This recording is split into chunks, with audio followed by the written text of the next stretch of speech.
Hi, I'm Christine Crowell and I've got over 35 years experience in healthcare and I'm the founder of Still Me. And today I really want to talk to you about lately what I'm seeing in health and social care, and lately in conversations after conversations with providers, but also what I'm seeing in the news as well.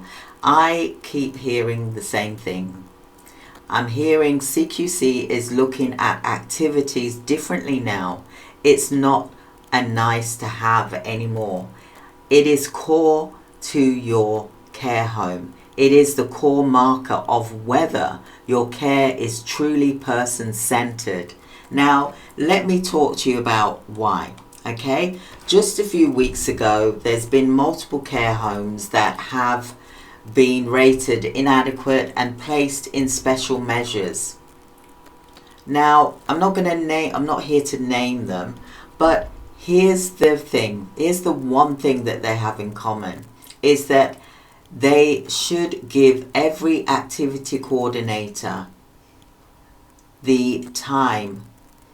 And really what's happening is that the one thing that they must have within the care home is an activity coordinator who is active, not away on holiday so the activities aren't happening, or they're on sick. You know, they could be off sick for whatever reason. You've got to still have a backup plan. And that is key to this. Now, one inspection, there was no activity records for 6 weeks. And some of the residents had no records at all for social activities. One person had just logged only 5 minutes across the entire 6 weeks. Most of their time was spent watching television, the residents watching television, or in their rooms, or receiving personal care, obviously.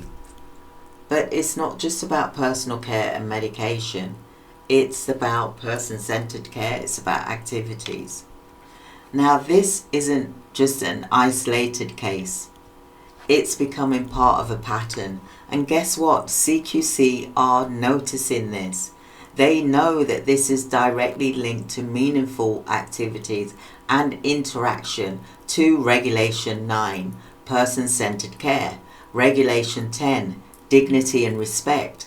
Inspectors are asking if this interaction is limited, is it repetitive or not personalised to the individual?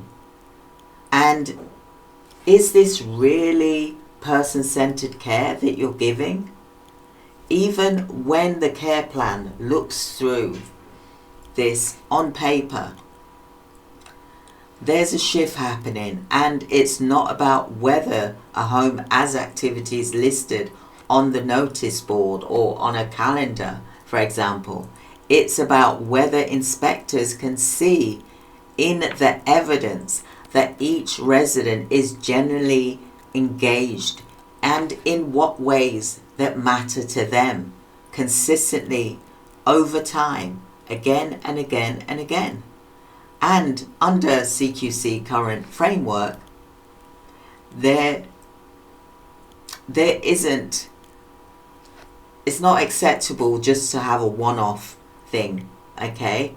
They want to see this happening over and over. It needs to be continuous evidence gathered over time across 34 quality statements.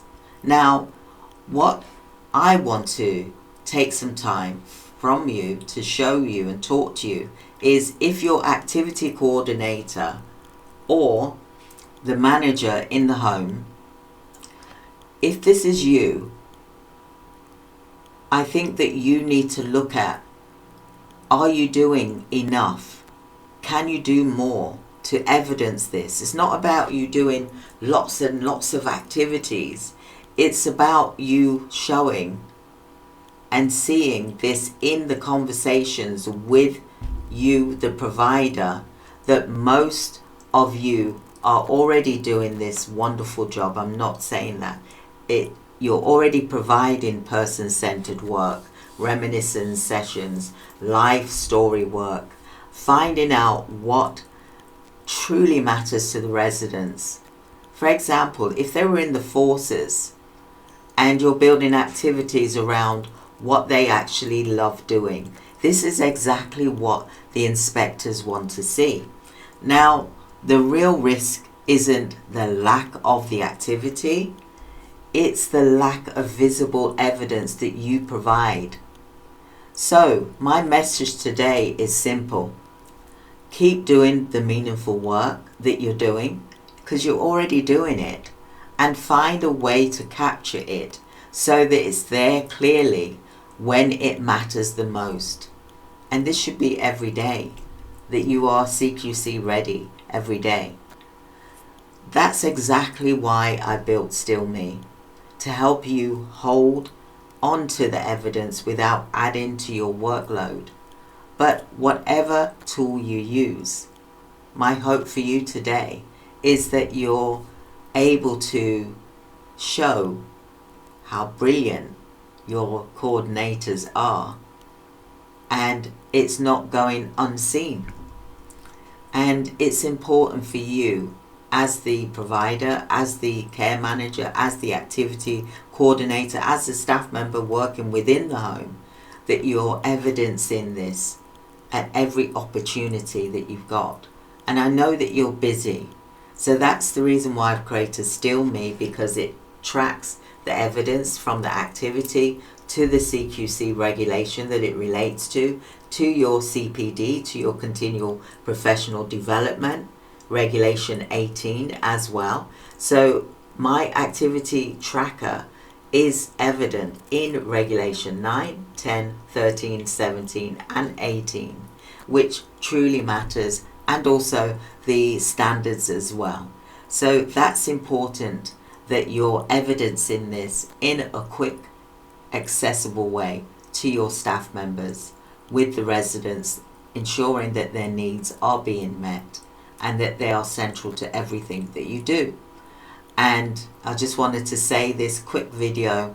Thank you for watching, and take care of yourselves too. And I look forward to speaking to you in the next video, where I'll be giving you further information that's going to be helping you to gather your evidence correctly for your CQC inspections, because CQC are really looking out for what activities that you're currently doing with your residents and how you're evidencing this. They really are using this as part of their inspection tool. So you need to be prepared for when your activity coordinator isn't able to show up for that day of that activity that's meant to happen on that specific day. Well, what activity can be done in their absence for whatever reason. So have a good day, and keep prepared, and keep yourself and look after yourself as well. Thank you. Take care. Goodbye.